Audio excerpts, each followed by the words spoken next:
আমরা পেহেলগ্রামের নুনওয়ান বেস ক্যাম্পে চলে আসলাম। এটা পেহেলগ্রামের নুনওয়ান বেস ক্যাম্প, এখানে চেকিং হবে। নুনওয়ান বেস ক্যাম্প, প্রচুর লোক আছে, প্রচুর টেন্ট আছে। আমরা আজকে এখানে থাকবো পেহেলগ্রামে। এই যে আমরা একটু পেহেলগ্রামের এই যে টেন্টের পাশে এরকম কেনাকাটার জিনিসও রয়েছে। যদি কেউ রেইনকোট না নিয়ে এসে থাকেন, ব্যাগ না নিয়ে এসে থাকেন, টুপি, জ্যাকেট, মানে যা খুশি এখানে কিনতে পারবেন। শুধু থাকারই নয়, এখানে একদম খাবারও প্রচুর ব্যবস্থা রয়েছে। কি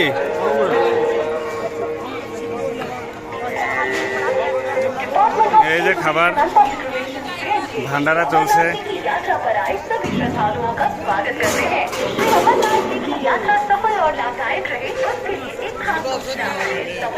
পেহেলগ্রামের ভান্ডারা থেকে খাওয়া দাওয়া, সুন্দর খাওয়া দাওয়া।